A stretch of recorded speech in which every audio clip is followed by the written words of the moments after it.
Hi, everyone, and welcome back to Overcoming the Podcast. I'm your host, Taylor, and I have with me today Eric Winton. I'm going to have him introduce himself in a little bit, but we connected on social media, and he's a therapist, and it's been really interesting seeing his perspective on things because he has a lot more of the education professional side of things, but then he's also really funny in the way that he presents content. So I was like, well, we got to have a conversation because I feel like our vibes match and flow and matches this Wow. audience. And so today we are going to be talking about dysfunctional relationships and toxicity. So before we get started, do you want to introduce yourself and say hi to everyone, Eric? Sure, would love to. Hello, everyone. My name is Eric Winton. I'm a licensed marriage and family therapist in the state of California, and it's a pleasure to be here. Yes, so excited to have you. Thank you. And as of right now, this is your very first podcast. So congratulations. It is. Thank you. I'm very excited to see many more to come. And I joke around with my guests. I'm like, this is your first time. Maybe you'll have your own podcast someday. Who Who knows? knows? All right. So, obviously, the professional background you share a lot about. I'm wondering today if you have maybe a story of overcoming or something to share that might help our audience understand a little bit about toxic relationships. Okay. Well, to kind of launch into this, I'll start in the middle and then maybe tag a bookend, the beginning and the end of it. As a therapist, how I got here is a big part of my own story of healing. Now, I don't want to pretend to speak for all therapists. I think there is a common theme with many therapists that we have experienced some form of intersection with mental health in our own lives, whether it's with family or friends or some life experience, trauma, whatever it may be.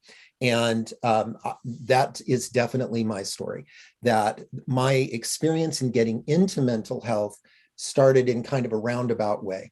When I first started off working in mental health, I really thought that I was going to work with children and probably young teens. And what's really funny about that is did not happen at all. I was so excited to get started in working with children, and I had my kid all set up, and I had a children's play package that I had developed, and I was ready to go. Literally ended donating all of that stuff.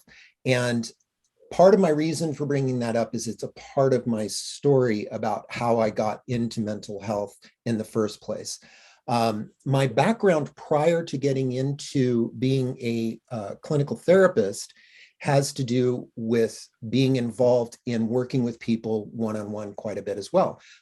In my previous life, I was actually involved in ministry. And what I found in working in ministry was that there were so many situations that I was not equipped to be able to really give the care and the help that people needed. Mm-hmm. And I could love on them. I could try and meet them from a spiritual perspective, but they needed more care and more help. And eventually I thought I was going to go back to grad school so I could get more education to better help me in that regard. Little did I know that I was launching myself on a journey of long put off personal healing, which completely redirected me in my future and what I was going to be doing, and a major career change that I had not anticipated at all at the time. At the same time, what it did do is it exposed me to a lot of my own misconceptions, preconceptions, prejudices, biases, etc., that I had allowed to take over.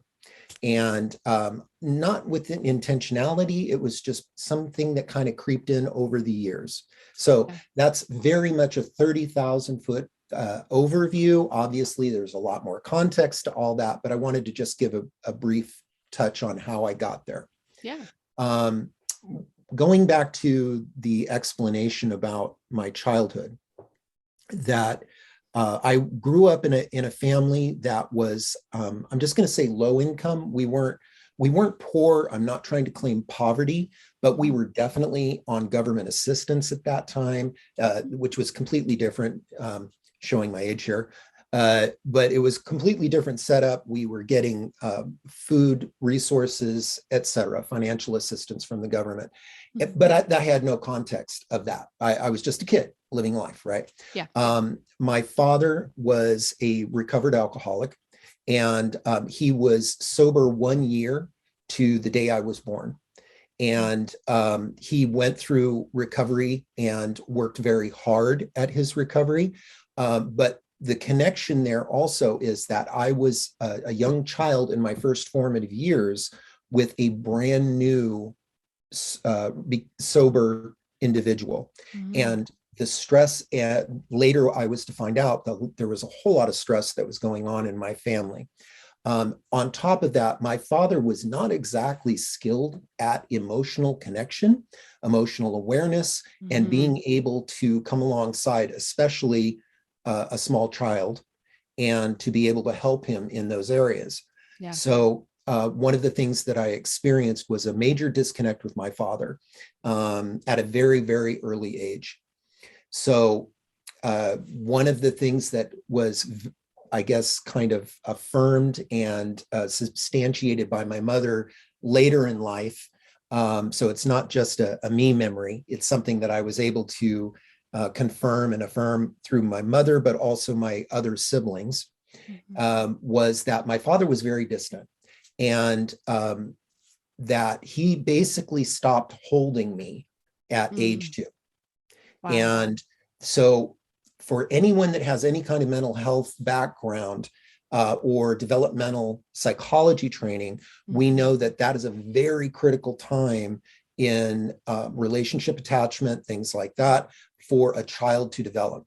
Now, my mother was very present, very involved, definitely tried to draw me out quite a bit, but I had this very polarized example in my family of origin, where I had a father that was constantly wanting me to grow up and be a man, air quotes.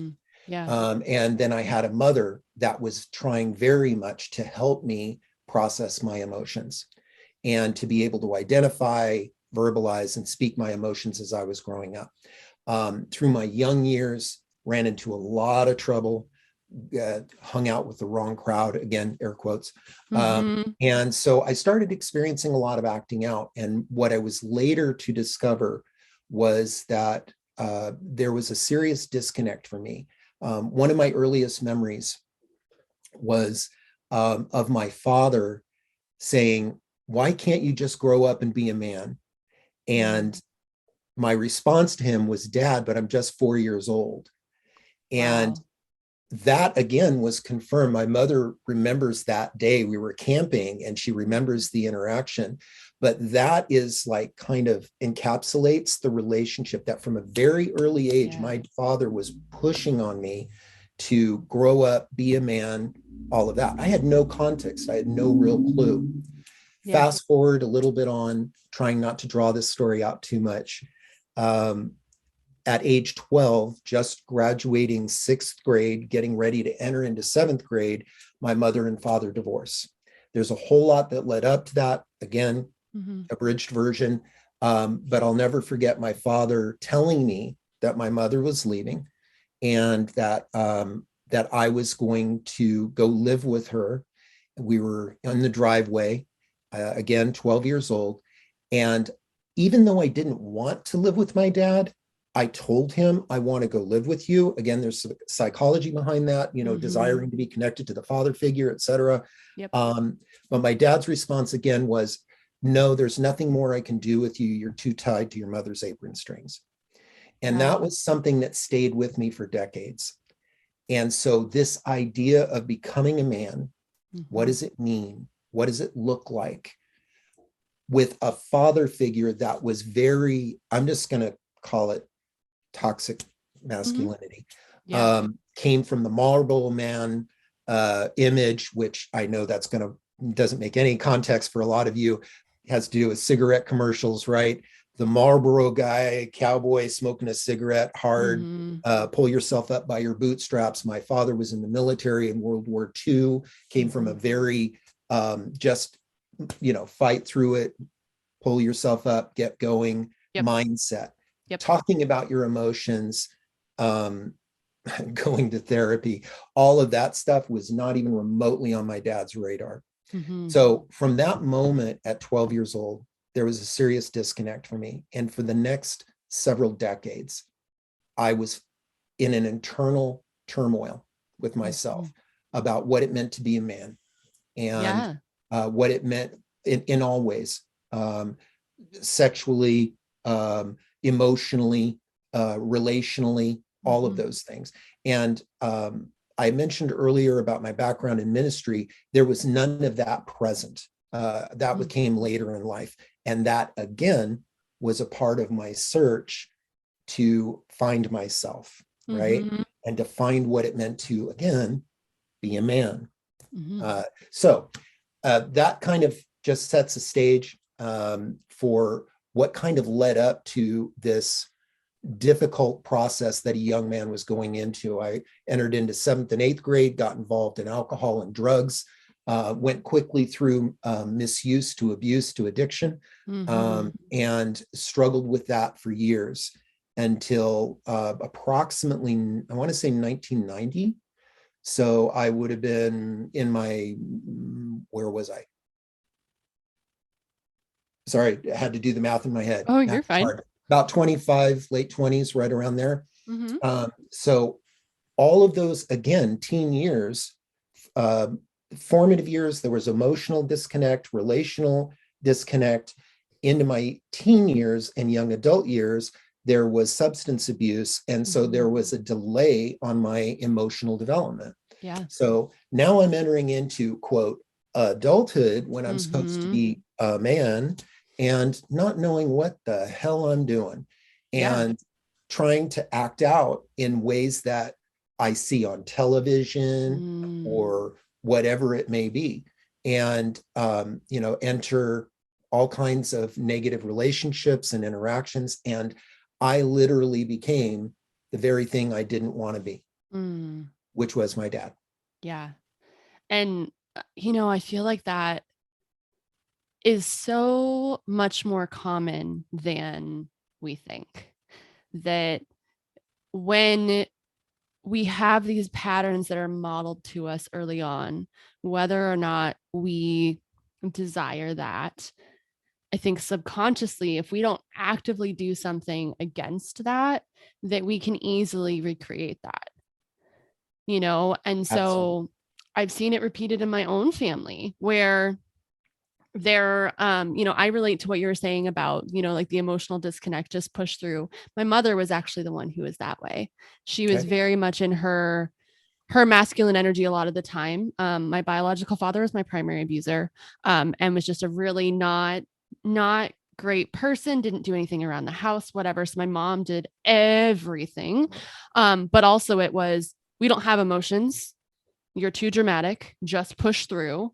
And so for me, I didn't understand healthy emotions as in like my feminine energy, because it was just like, oh no, you just get over it. Like, stop being dramatic. It's fine. Push through. Right.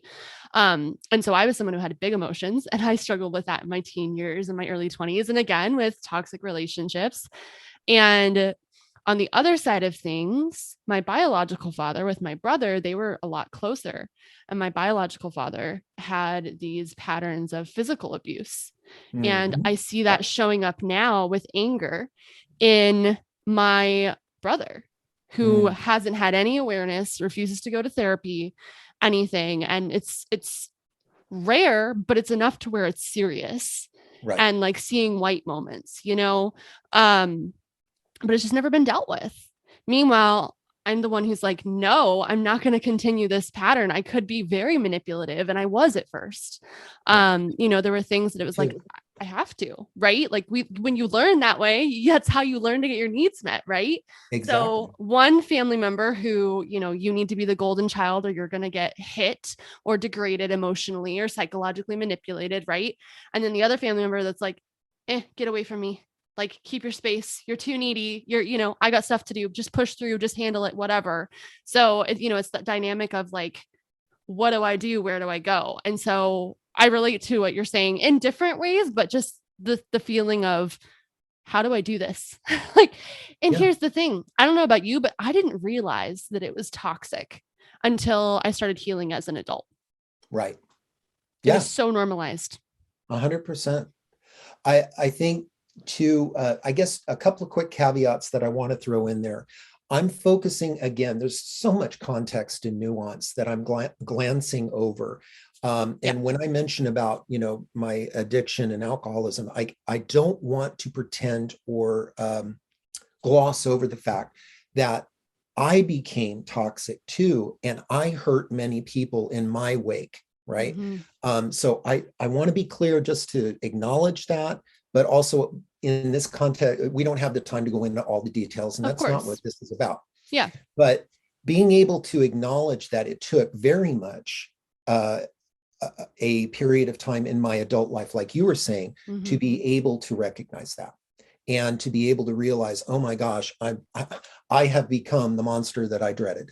Mm-hmm. And the way I was interacting in my romantic relationships, my skewed perception of others, and I really struggled with that. Yeah. So anyway, I wanted to ask you though, do you remember a key moment for yourself where it was a turning point for you to want to heal and get better? You may not have known what that was or how to do it, but Yeah. Um, for me, it was when I lost one of my friends. I remember just being so emotional and just I didn't hurt people to hurt people, but I was so people pleasy to the point where if they didn't like me, I got mad, right? And I would just be like, "How dare you?" Right? And so there's this moment in high school where I had a fight with a friend, and I just remember very clearly them just looking at me like, "I don't know you." Like who, it was like this switch of like, well, fine, you don't want to be like me, then like it was just like really snippy, super like almost like I don't want to say manic, but it was like this really, really intense emotional expression. And I played the victim okay. because that's what I knew to do. That's what was modeled to me. Um, and as for me, I had always recognized myself as the problem. I realized I wanted to start healing before I even knew what was happening with me when I recognized more of that there was something off with my family that I wanted help, but I didn't know what that help meant. I honestly thought that meant medication. Yeah. I was like, I can't do this. I can't manage my emotions. But I feel like for me, in my teen years, especially, so growing up with narcissistic abuse, one of the things for me was that my actions were so overly monitored to the point where there was like reactive abuse that my Yeah. abuser knew how to push buttons and get a reaction and would sit there and record it and say, see, you're the problem and I'm going to show the police this. Right. So I don't really think until after I always controlled myself outwardly emotionally for that reason. It wasn't like a true, it's hard to describe because it's not like it was like, oh, I have control, I'm good. It's like I am going to have control to a point in front of others. Then when no one is watching or when I know there's not a camera or whatever, then I just don't even care. I'm going to push buttons the other way. But after my first toxic relationship, I realized, ooh, there is some attachment wounds here. And I didn't know what that was. Yeah. Um, Same. but I was highly anxious, Yeah. highly, highly anxious attachment. Trying to correct everyone, trying to control everything, trying to, Yeah. what do you mean you like just the smallest little things? Almost like an overcorrection as to what I've had in the past. And that's when I was like, okay, there needs to be something else and I need to go back. And a PTSD trigger actually happened right around the same time. So for me, There's kind of a few moments. It's not really like one pivotal thing where I was like, I need to heal. It was more like I've always known. It was just, okay, now it's time to go back and do more, if that makes sense. Oh, it completely makes sense. Yeah. I was thinking in my looking back over my experience, it happened at different stages. There was when I talk to clients, when I'm working with them, I talk about the concept of sometimes when we come to therapy, we're expecting this, I don't know, 45-degree angle trajectory of improvement and health and all of that. Mm-hmm. And the graph is much more erratic, right? Sometimes you take a snapshot at any one moment on a data point, and you're either going to be, doing much better, or maybe you're having a bad day or whatever. Yeah. But the overall arc should hopefully be improvement, right? Mm-hmm. And we often hit plateaus. And so that's what I experienced, is that Mm-hmm. early on, there was a recognition, oh, gee, I am kind of using a lot of drugs and alcohol. And I just got kicked out of school because I was in a car that we drove through the tennis courts because we thought that'd be funny. Vandalism, different things happening. Gee, quote, normal people don't do this, right? So maybe there's something there to work on. So there were these little like flashes of problems that were going on. And so maybe I'd get a little bit of help and then keep rolling on, fall back into some old patterns, old behaviors, realize I need to do more work, etc. Yeah. One of the biggest things for me, I think, also was recognizing in relationships early on. So I wasn't married at this point. I was just dating, as people figuring out their relationships and all that. But you were talking about attachments. I could not separate myself from this partner, whoever the partner might be, right? There's a couple of key figures in my story, but I was just, in my mind, I was in love, but I was so enmeshed because this relationship became my identity. Yeah. And when things went bad, I was in really bad shape. And that was another one of those stages of looking back and realizing, wow, maybe I need to do some work there. So thankfully, therapy came in stages. And so there'd be a little bit of work here, a little bit of work there. And then I would have these moments where I thought I was healing and progressing and growing, and slide back down the hill a little bit, fall into old patterns, old behaviors, realize, oh my gosh, here we go again. Not only was it bad, but it almost felt worse than before. And so long story short, too late.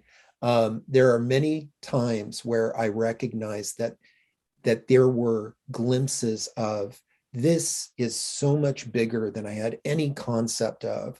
Yeah. And it goes so much deeper. And some of the things I talked about in my childhood early on, just to give the context, I didn't even really connect the dots until much later. And so there were these little snippets in time where I'd work on this issue or that issue or whatever, and then eventually get to this point of looking at, oh my gosh, they're all interconnected, and it goes so much deeper that there needs to be more work. I totally understand that. It's like at first mine started with just processing trauma, and then it turned into my anxiety, and then it turned in my need to want to control people, and then it turned into my moral perfectionism pointing on other people. You know what I mean? Yes. It's like, and it was not recognizing like, oh, hey, yeah, that wasn't so great. So I get that. It's just like different points. And then sometimes all the things just kind of lead together, and, you're doing different things here and there. And then have you had that moment yet where like all the things you're working on just come together in this big core wound? That's an interesting question. I guess I'm going to go with no right now. I think close, but the reason I hesitate to say it is because I felt like I've gotten there, only to find out that I'm uncovering something else, right? Like all the way into grad school. Grad school was my latest big epiphany of self-work. So that's the only reason I say that, but I'm curious about your experience. Yeah. I feel like a lot of my stuff came down to feeling unsafe and feeling crazy. And so it's Oh, controlling yeah. my manipulate. It's like controlling how people see me. It's the passive aggressive. It's the suppress my feelings and get resentful that you didn't understand me. It's, and it's very, very much a core wound from heavy psychological manipulation for years, right? And I think now the way that it shows up is sometimes in my professional image, like, oh my gosh, are they going to see me as different, the imposter syndrome, right? But it all Oh, comes from yeah. that same thing. It comes from the exact same thing. And it's very interesting because whether it's in relationships or whatever it is, it's like I feel the need to control how other people see things. Yeah. And my journey towards becoming my authentic self and just showing up even in the messy and the whatever has been really these last 2 years heavily.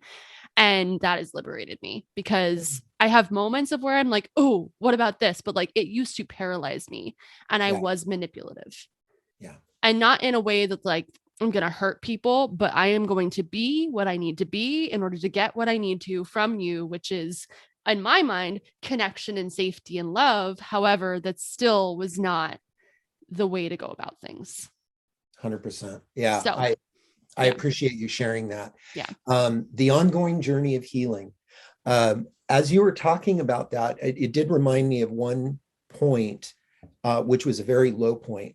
And I'm fast forwarding quite a bit. By this point, I was married. I don't remember exactly what year it was, but I'm going to say probably 15 years ago, 20 years ago, maybe. Mm-hmm. Um, there was a point where I was literally laying in bed, and my wife and I were kind of just talking through some things, and I was crying. And I literally didn't think I was ever going to get out of this hole. Mm-hmm. I had become almost agoraphobic. I Mm-hmm. wasn't leaving the house. I was on mood stabilizers, antidepressants, heavily medicated. And I literally just thought there's going to be no way out. And that was a turning point for me too, not only spiritually. I don't want to turn this into a spiritual conversation at its core, but Mm-hmm. there was a spiritual connection for me too, where I had to recognize that I had to put my faith out there, right? Mm-hmm. Because my experience was I see no way out. Yeah. And I had been there once before and attempted suicide. Mm-hmm. And thankfully, it was an attempt that did not take. Yeah. And I walked away from that experience thinking I won't ever do that again. But I found myself back in that place again. Mm-hmm. And I was able to recognize it this time and be able to start talking about my pain, I guess is what I'm really trying to get to. In Yeah. this context, I had a support person with me. I had my partner that Mm-hmm. was there to say, I love you, I care about you. I know you don't feel it, but I believe that you're going to be able to get through this. Yeah. And that's all I had. And I Yeah. recognize for some of your listeners that might be listening right now, they might be thinking, but I don't have that person. Yeah. And that's honestly where my heart goes out to people is, Mm-hmm. and I believe that you are there too, with the efforts and the works that you're doing in social media and with helping coach people through trauma and working with people through trauma, Mm-hmm. that you want to be that person to help them Yeah. recognize that there are people out there that can hold that space for them. Mm-hmm. And to say, if I can even say to one person, you do have someone that believes in you, even if Yep. you don't feel it. Mm-hmm. You can take some of my faith, so to speak. You can take Yep. some of my strength Yep. and just know that I'm with you. Yep. And so I guess I'll push pause there. Let you Yeah. jump. No, and you're right. I think that person is pivotal in those low moments. And you're exactly right. That's why this platform exists, because I felt like I was alone and trapped dealing with a lot of the things that I was. So, and, when you're silenced or manipulated into silence or, whatever it is, and you lose all your people, you lose credibility because they've damaged your reputation on purpose by spreading lies and the smear campaign, all those things. That, yeah, it can feel really heavy. Um, And thank you for sharing that, because I know that's really vulnerable and can be hard to share sometimes. So thank you for opening up about that. Well, you're welcome. That's still part of my process. As you were bringing up about the smear campaign, in your experience with toxic relationships, people that have invalidated you and tried to make you disreputable, not unbelievable, that sort of thing. I did that work for myself. I did my own damage on my reputation through that process. But where my tie-in comes to my toxic relationship with my father was that was part of the result, I believe, very at a core level of not having that connection. And early on, someone telling me, there's nothing more I can do with you, right? You're beyond help. You're beyond hope, in effect, right? Yeah. And that stuff matters. That we take that stuff in, whether someone's doing that to a little child or even as an adult, someone that we love and care about is telling us we're crazy, we're the problem, all of those things. Yeah. That goes in deep. It does. And that's where those toxic relationships, unfortunately, for many people, they're not in a position to take action against, especially if they're children in a family setting or in a family of origin setting. They may not be able to just leave or get out of it. And I think that's sometimes a misconception that many people have. And I could go on and on about that. When you establish those kinds of patterns at an early age, and then take that young person, put them into an adult body, and put them into a relationship, and now all of a sudden they're caught in these abusive relationships, whether they're the abuser or the abused, or a mixture of both. And people look at it from the outside going, well, why don't they just leave? Or why don't they just change or whatever? There's that disconnect of not recognizing how deeply seated that woundedness is and becoming a part of that core identity that we need to be able to unravel and unpack. And hopefully that is where people can find loving, caring, safe therapists and clinicians to be able to work with, to hold space for them to be able to unpack that. Yeah, I agree. It's like that chaos becomes your center. It's like, that's what so that feels right because it's what you're used to, not only like body wise, but it's just what feels comfortable, even if it's not what is good for you. And that can be really hard. And that's a really hard awakening to have. It's like, oh, this is not a good pattern, right? So when we get into talking about quality of relationships, before we dive into like some of the signs of more toxic relationships, I know we've been sharing a little bit of stories, but to kind of give some like guidelines or things for people to look for, what would you consider are like some qualities of a healthy relationship from a therapist standpoint? Because so many people be like, oh, this is fine, this is healthy, and like it's not. Like enmeshment comes to the idea of that people think that being super close all the time is super healthy. But obviously we understand that that's not. So what kind of things would you have someone look out for in a healthy relationship? Oh gosh, that is a really good question and a really hard question. I know it is. I know. To try to, I guess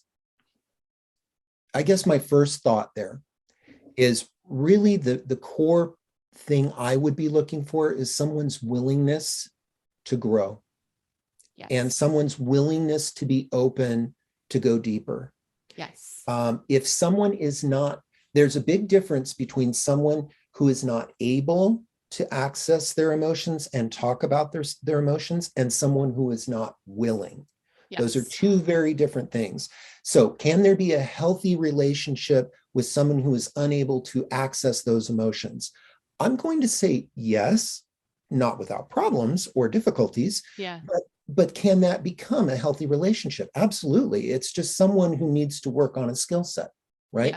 As opposed to someone who is adamantly against, no, I won't go there. No, we're not going to do that.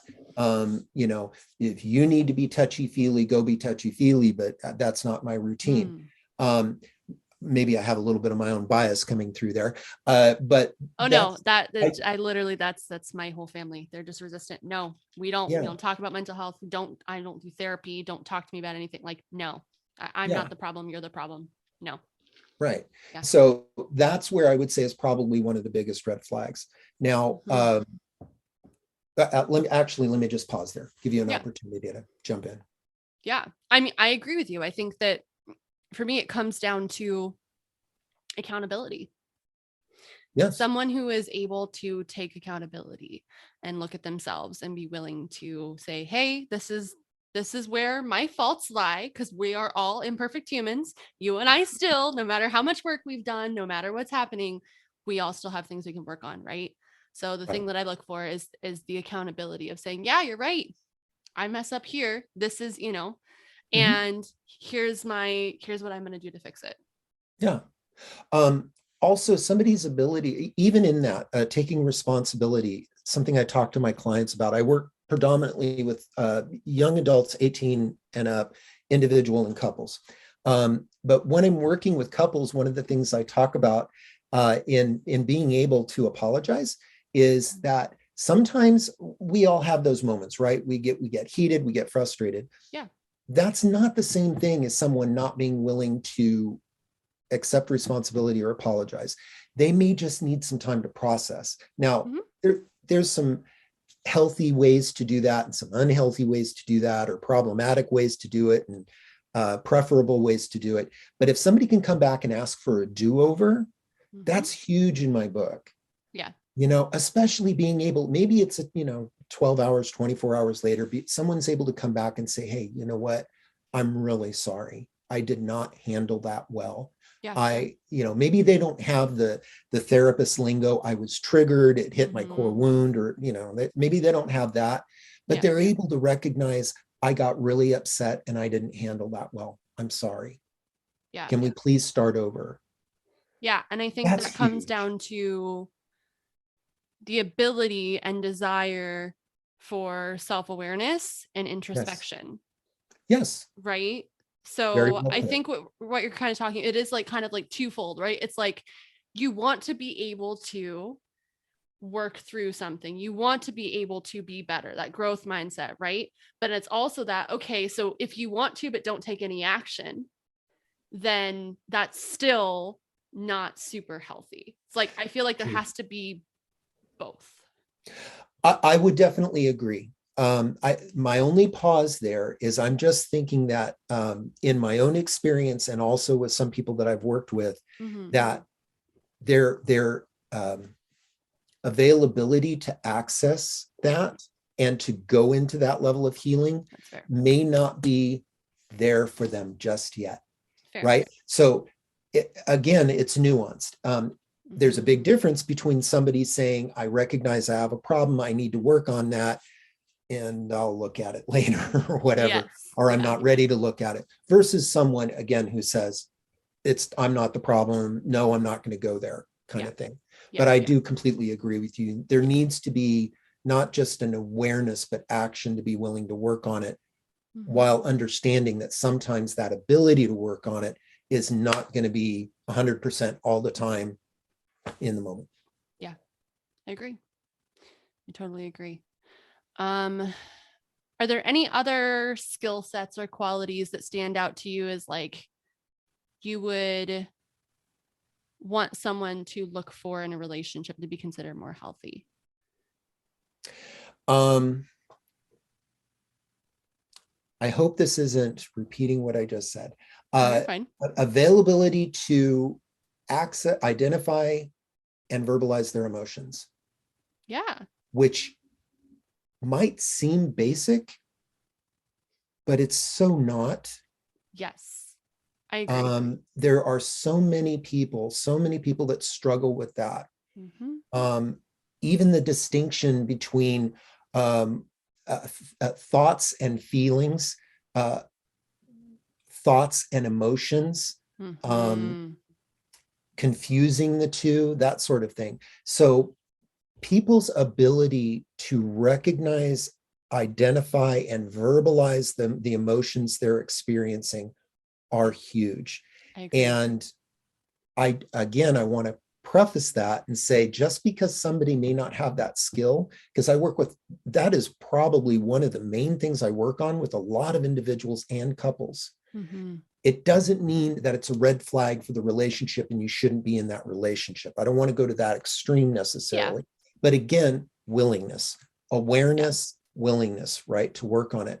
Because being able to identify and verbalize those emotions is what is going to help you get to a deeper level, help you get to personally, but also relationally with your partner, and be able to partner or partners, and be able to share with them what's going on in your life, and vice versa, and be able to have empathy. If you can't connect with your own emotions, how are you going to be able to connect with somebody else's emotions? Yes. And I think there's a big disconnect for people there. And I guess I could go on and on about that, but no, that's a big one. 100% agree. I think it comes down to that emotional intelligence skills need to be there to a point, right? And to me, this is not saying like you have to have this to be in a relationship. It's more like in an ideal relationship. There you go. Yeah. When you're like, you're getting to that point where you're like, yeah, like these are like the healthy traits. This is not saying like if you don't have this, then you shouldn't be in a relationship or you're failing or anything like that. It's just like traits that would be beneficial to work towards or look for. I think is maybe a better way to phrase it. So people aren't like, well, I don't have that. Does that mean that I'm no, that's not what we're saying. It's just, there are certain things that are progressed in the journey, right?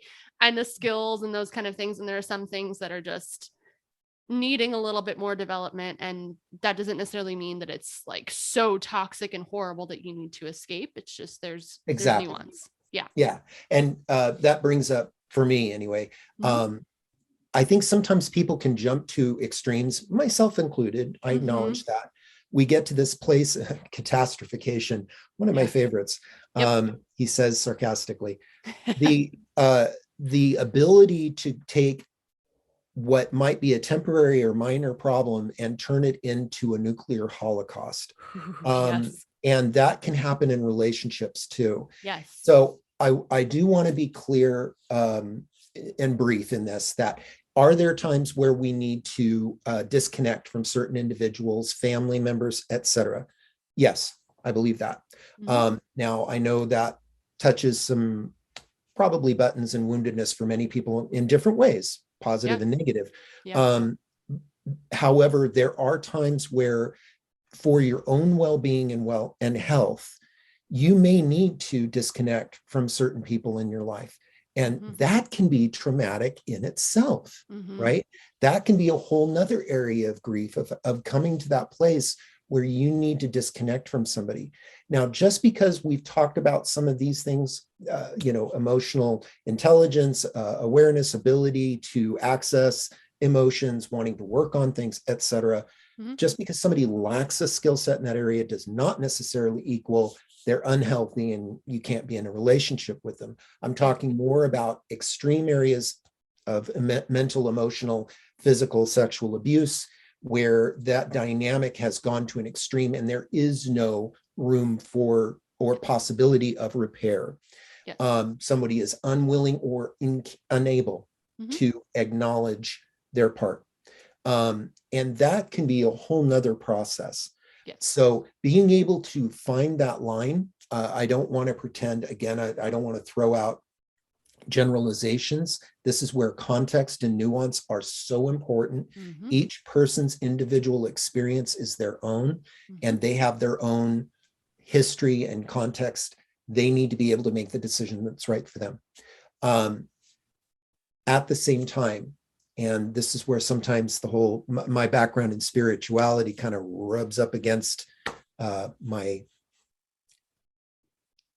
therapy side. We'll move on. One of the things that I found was a lot of unhealth. Let's just put it that way. In mainstream faith. And I'm not trying to throw all faith under the bus or anything like that. Mm-hmm. But the reality is that there is an awful lot of toxicity that I realized, saw for myself in family situations that are set up to be, this is the family dynamic you're supposed to have, right? And it perpetuated abuse. Absolutely. And I'm not going to go into a bunch of detail about all that. I think people get the point there. Yeah. So those things can be very difficult as well. So we're not just talking about family members. We're not just talking about romantic relationships.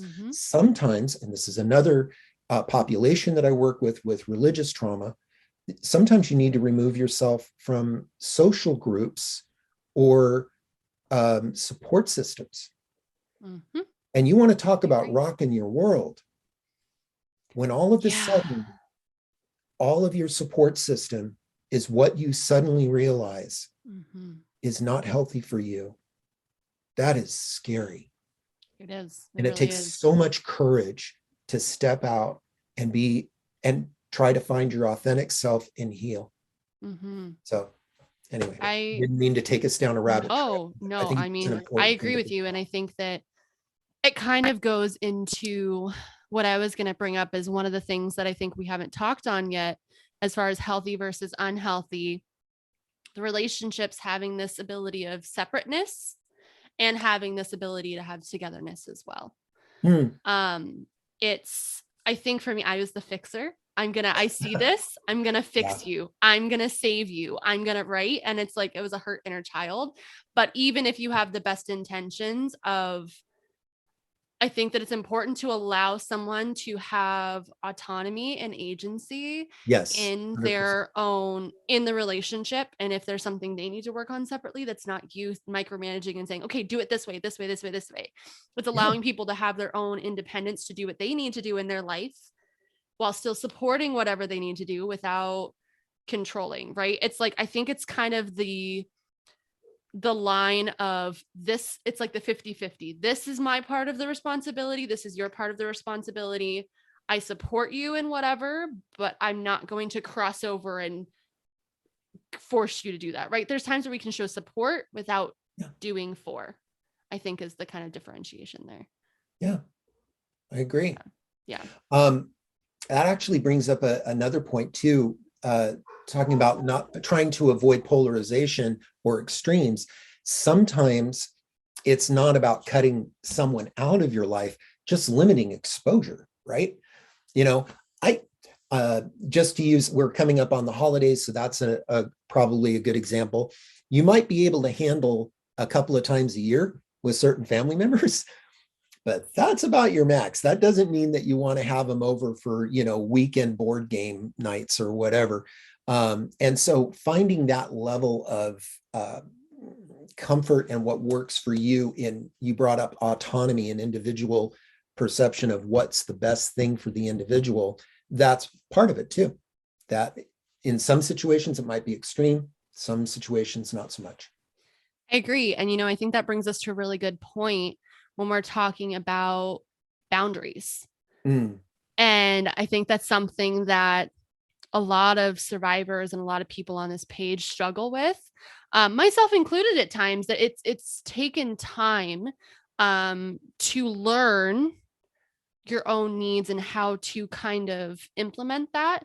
Do you mind talking a little bit about enmeshment and what that is? Because I feel like that's really common, and there are some people that might not fully understand it. And we talked about it a little bit before, but maybe give some more context and then jump into boundaries a little bit, because I think that can be life-changing in toxic relationships. So in a nutshell, and this is a very abridged definition, I would just say that enmeshment is more along the lines of when you cannot distinguish yourself apart from the other individual. So when I mentioned earlier about some of my earlier relationships where I was so enmeshed, I could not distinguish myself apart from that individual. And when we had a disagreement or a rupture in our relationship, my world was coming apart.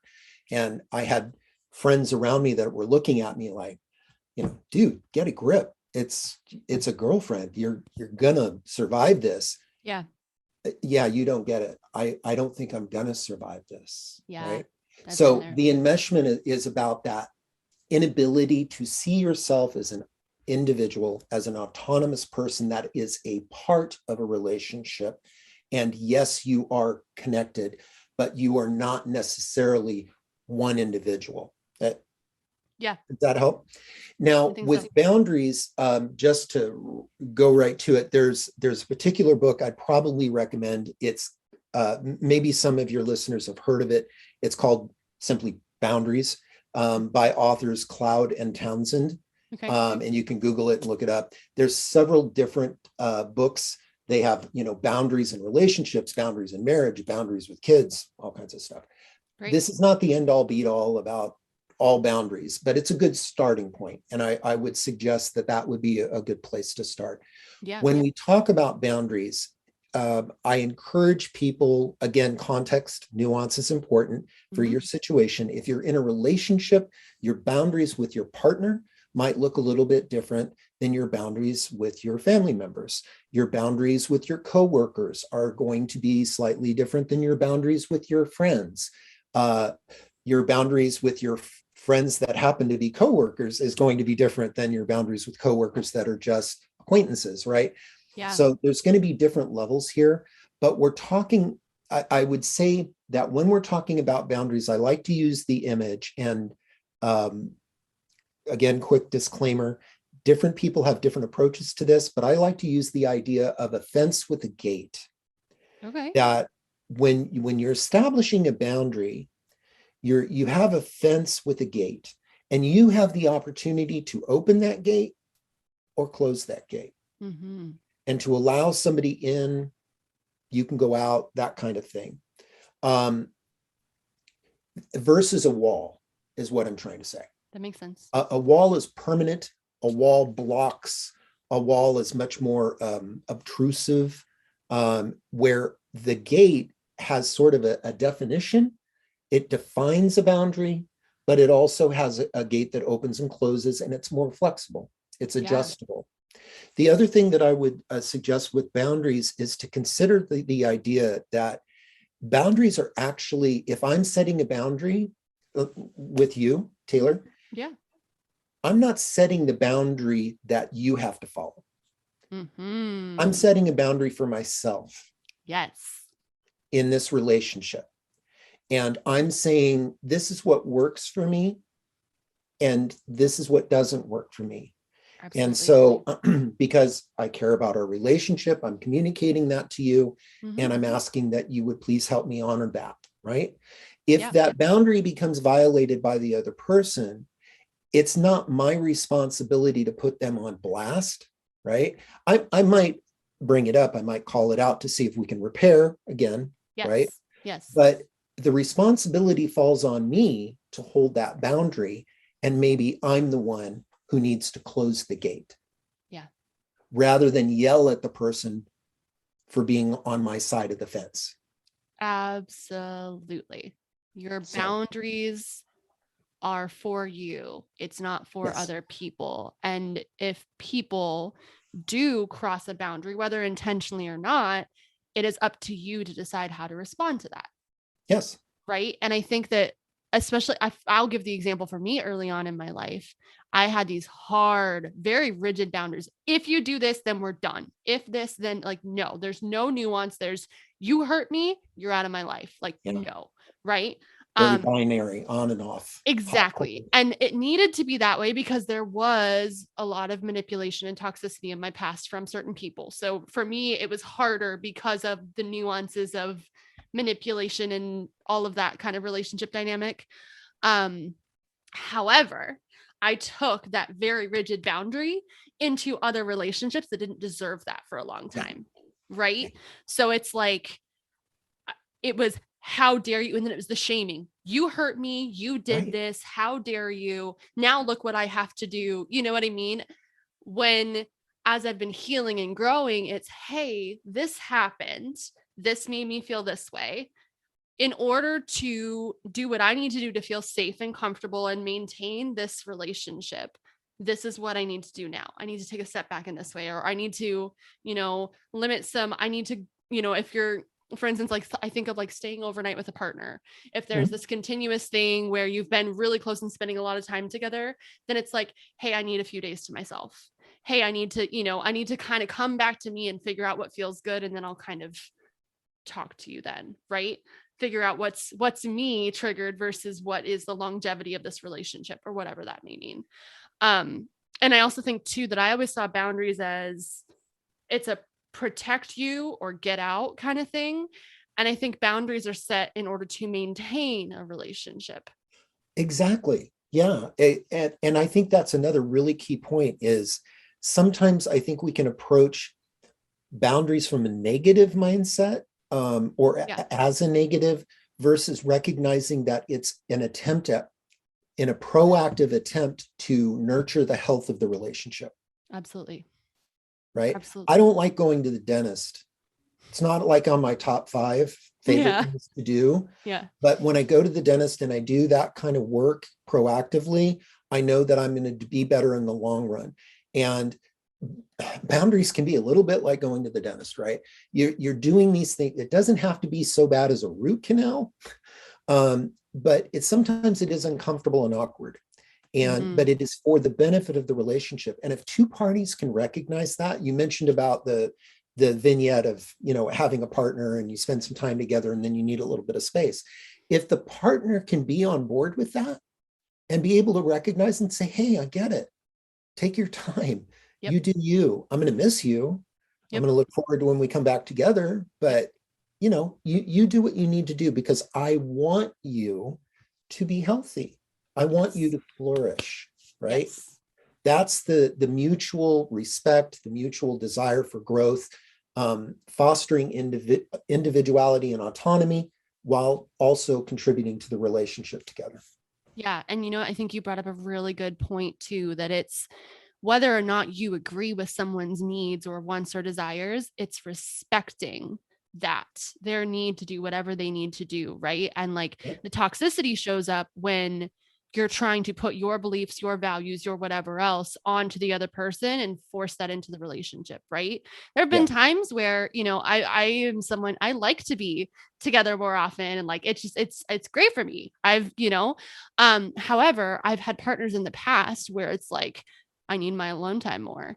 And for a while, I took that personal. And I had to actually like walk through and be like, because you can see on my face that it hurts me because it triggers an abandonment wound. And I will literally have to be like, you can see I'm visibly upset. This isn't about you. I'm going to handle my own stuff. I want you to do what you need to do.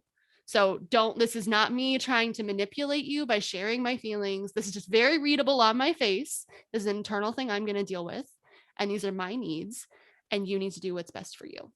Yeah. And they still do it, even though it's uncomfortable for me. It's at this point, and I learned this skill in that relationship. But I had to work up to that point where it's like we share different viewpoints on this, but you deserve to have your need met in this, and so do that, and I will deal with whatever on my end. Yeah. It's interesting to me also in working with some clients that, and I'm not giving away any kind of personal confidential information here. Yeah. There have been some clients that I have worked with. It's very interesting where they're totally on board with that, and they're like, "Oh yeah, I get it, no problem." But as you're saying, for some people, it's really scary. So hard. What do you mean you need space? Yeah. What does that mean? That I'm not enough, Mm-hmm. right? I've done something, haven't I? Right? And it gets internalized. And so in situations like that, again, while in trying to encourage people to not be enmeshed in their relationship, but to be able to be partnered with somebody cooperatively, being able to recognize that if your partner does kind of fall into that latter Mm-hmm. example, or even what you brought up, being able to say to someone up front, I want you to know I'm not going anywhere. Mm-hmm. I'm here. I am And I not think going that's that anywhere. emotional intelligence, recognizing your own feelings and needs and desires with whatever your intent behind things. The communication is helpful too. And then also having empathy for your partner's situation. It's not it's not my job. Again, I'm going to use you as the example. Oh, please do. Um, it's not my job to manage Taylor's emotions. Mhm. But if I'm in a relationship with someone, yeah, it's full on part of my job to be a part of that. And so, Yes. no, it's not my job to manage your emotions, but I want to be sensitive.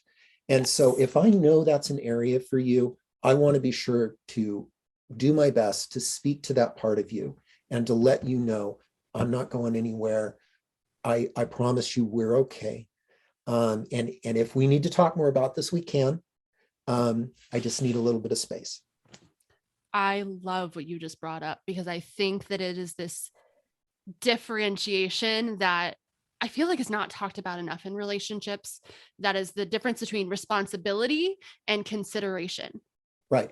right? Is like whether or not it is my responsibility that you are triggered or you are feeling frustrated or whatever else. If I know that my partner has a repeating trigger and it's going to be frustrating for them, then I will be considerate in my communication. It doesn't Correct. mean if Yeah. they get triggered that it's my fault. It's that I care about this person and I recognize that there are things that are challenging for them. So therefore, I might modify my behavior a little bit, or I might communicate more a little bit in this. It doesn't mean that I am responsible for it. It means that I'm being considerate and adapting as a partner as to what may be more suitable, as long as it's not harmful and long as it stays within a healthy dynamic. I feel like people think that if you have to shift anything to be with someone else, again, this hard boundary, right, then it must be unhealthy. And I Right. just don't think that's true. But I think many of us survivors learned that there's no nuance. So Mhm. that's like, oh, well, that's manipulative. And I just don't think that's true. Yeah. Yeah. I would agree. Um, the only other thought that came up with that, I keep coming back to this tagline, context and nuance, right? Yeah, Every I agree. individual situation is different. And Mm-hmm. so there may be times where, if let's just say that the example goes off the rails a little bit and you're trying to be sensitive and compassionate for Mm-hmm. someone else, but it's not working. Fair. And the partner isn't getting it, you may have to close that gate, right? Yeah. And you might be able to be a little bit firmer and say, I just want to reiterate, I'm not going anywhere. Mm-hmm. um, we're okay. I can see that you're upset, Mm-hmm. but I promise I'm coming back. Yeah. I need an afternoon, I need the weekend, Yep. whatever it is, Yep. right? And then you do what you need to do and you Yeah. move on. So I think that there can also be graduating levels of, I don't know how to put this, I guess, intensity or uh, how you approach a situation. Uh, Mm-hmm. you can slowly close the gate. Sometimes you might need to swing it closed. It just depends on the situation. Agreed. I completely agree. And I think it also depends on their nervous system state as well as to Good how you point. do that. Yeah. Yeah, Yeah, fair. Okay, so the last one that, at least for me, that I'm thinking of, sure. that I want to talk about is like rupture and repair. Because there's the misconception out there that if there are fights, if there are things that go wrong, then it must be that the relationship is not sustainable, right? And you and I both know that in the healthiest relationships, there are going to be those disagreements, and it's Yeah, kind of about how you come through. yeah. Can you share a little bit about rupture and repair in relationships and what would be a healthy way to go about that versus not necessarily so healthy? I will try. Okay. My first thought, I'm sure many of us, your listeners as well, have heard at some point, love shouldn't be hard work. That is the biggest load of crap I've ever heard, Yep. right?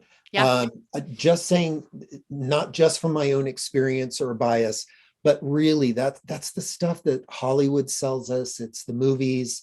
I'm not saying there shouldn't be romance. I'm not saying there shouldn't be passion and fire. Yep. I'm just saying that relationships are work. If you care about someone, really care about them, it's going to be work. And even in long-term relationships, you're going to go through seasons of growth, hopefully. And people change and they develop, and that requires collaboration and communication and all of those things. So getting back to rupture and repair. There's a term I use called difficult conversations, having difficult conversations or awkward conversations about, they can be deep, meaningful situations. They can be more personal if you're in a romantic situation, et cetera. But being able to navigate a difficult conversation with your partner where you can feel heard, understood, validated, is not the same thing as agreeing with someone. So you can validate, let me try and rephrase this. You can validate and affirm someone without agreeing with them. And not everybody seems to get that or understand that or agree with that. There are some people who feel very strongly, no, I can't do that, because if I validate that, it's inaccurate. And that's where that polarization, that binary yes or no, on, off, black, white thing comes into play, where you literally are invalidating someone else's experience. Now, without getting too philosophical here, I'm not trying to say there is an ultimate truth. What I'm trying to say, though, is that if you're going to move forward in trying to repair a rupture in a relationship, you need to be able to at least try to meet someone on a common ground. And that common ground can simply be validating their experience from their perception. You can validate and affirm someone's emotions without necessarily agreeing with everything in the context of what happened. If a person feels heard and validated, it starts to bring down the walls of defensiveness. So one of the things that I see quite often is in a difficult conversation, or if there's been a rupture, two individuals, just use two because it's easier. Two people come together, they're having a fight, they're trying to work through things, right? Inevitably, what happens is someone makes a comment, someone gets hurt, they become defensive. Then they lob, it's like badminton or something, tennis. They lob an attack, or they lob some sort of accusation. Oh, right. Well, right.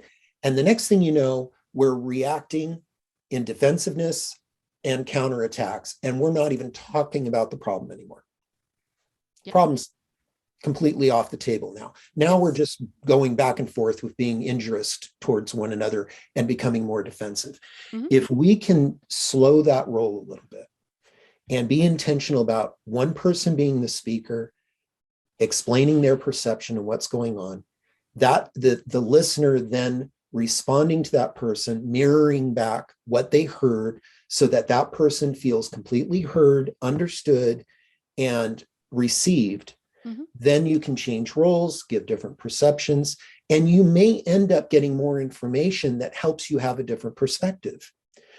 You may not. You may, at the end of the day, find yourselves in completely opposing positions about the subject, but the difference is each person feels heard and understood and validated by their partner, and so they have an opportunity to move forward in a situation where maybe we agree to disagree, or we come to a compromise, or whatever it is. In a perfect world, we might get more information that we weren't aware of.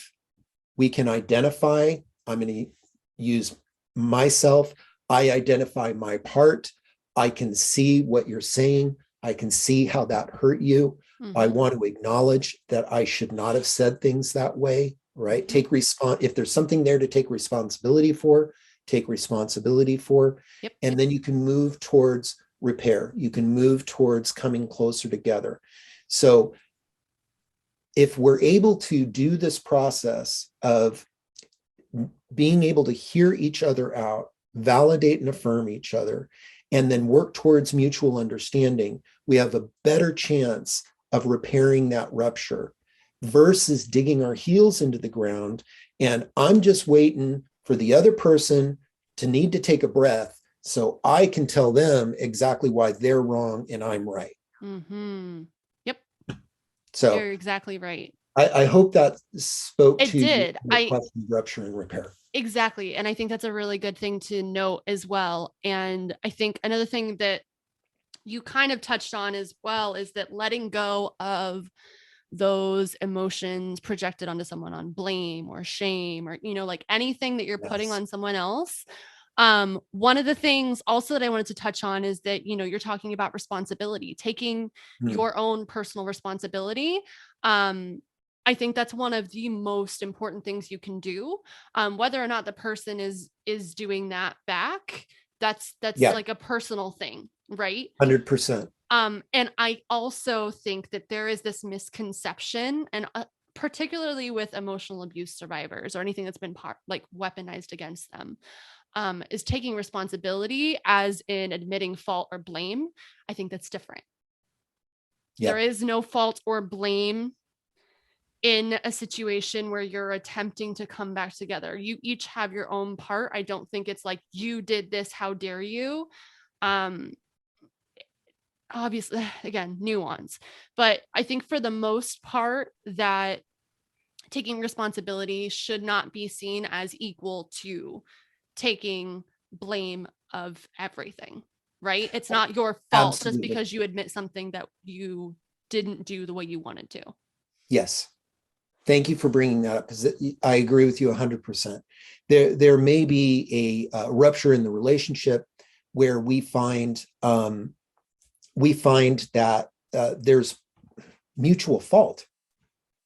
Yeah. As long as it's not, I would hope that my partner is able to identify and take responsibility for their actions, but Mm-hmm. that's not my job. Yeah. My job is me, Mm-hmm. right? There's a saying in recovery, worry about your side of the street, clean up your side of the street. Yep. And I take that into a relational rupture and repair as well. It's the same idea. Your neighbor is your neighbor, and your neighbor is going to do what they're going to do. Yes. Your responsibility is your side of the street. And if I can approach that and be open enough to acknowledge my part in a situation, it can set the stage for greater healing moving forward. Mm-hmm. There was something else you said that I didn't want to lose, and I think I already lost it. That's okay. I was talking about responsibility versus blame, and then also, you got it? Yes, I Okay. did. Thank you. Blame, shame, Yes. is a big deal.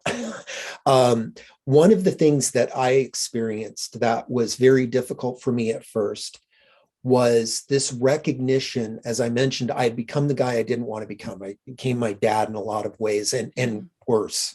And I mean that. A lot of people got hurt with my decisions, my actions. Some of them were cognizant, and others were not. They were just, I was trying to quote survive, and there were casualties in my wake. Mm-hmm. However, being able to separate acknowledging that I've done something wrong versus I am wrong, I still have to work on that. Yeah. I am in my 50s. I don't even want to say that out loud. Even decades past those incidents, I am still working on that concept of just because I've done something wrong doesn't mean I am wrong. Just because I've done something bad doesn't mean I am bad. And again, I'm not a child therapist, but man, I will use a bullhorn and shout this from the rooftops. Please, parents, do not shame your children. Yes. Because that's where this stuff gets rooted. And it certainly was for me. I mean, I'm even getting emotional saying it right now. Yeah. That we were talking about key awareness. That was a big deal for me, is recognizing that I took on an identity of shame. And boy, I lived up to it in my behaviors and my actions and my choices. I'm bad, so I'm going to be bad. Sometimes consciously, sometimes subconsciously. And so if in rupture and repair, if we can learn to be able to separate that stuff for ourselves and be able to just come to a place of owning our own stuff, Mm-hmm. regardless of what our partner does, then we're doing what's right by us, and we're doing what's right by our relationship to the best of our ability. Absolutely. I completely agree. Oh my goodness. Okay, I feel like we've had a really strong conversation on this, and obviously knowing that there are a lot of nuances to toxic versus, unhealthy, and honestly there are so many more things that you can go over in specific Yeah. situations, like when it comes to different dynamics, like there's the codependency and there's all kinds of things, right? um However, I think for now, let's put a pin in this because we can always have you back and we can I always would talk love about new that. things. Yeah. So switching gears a little bit, for those who are new to you, can you share a little bit about where they can find you, what you offer right now, anything like that? Yep, absolutely. So again, licensed marriage and family therapist in the state of California. So translation, that means I'm able to work with anyone who resides in the state of California. That's the key Mm-hmm. distinguishing factor for licensing in the state of California. Yep. But open to work with anyone. I work with, as I mentioned, predominantly individuals and couples. Probably, I do work with some teens, I'd say probably 16 years and older. Um, and then as far as finding me, I'm on all the social medias out there, Eric Winton Counseling. And then I also have a website, ericwintoncounseling.com. You can find me there, and it's got some more information and background and ways to contact me. Wonderful. Well, thank you so much for coming on. I hope that your first podcast experience was wonderful. And It was. you did great. You did great. I think that Well, thank it you. was a wonderful conversation. I think it's going to be really enlightening for a lot of people. And, just know that like it's lifelong learning, right? Right. And I think there's so many pivotal points that people can take home from this. So thank you so much for sharing your wisdom with us all. Very welcome. And I really do appreciate being invited. I mean that. Absolutely. Absolutely. All right, everyone. Thank you for joining us, and we will see you next week. Take care.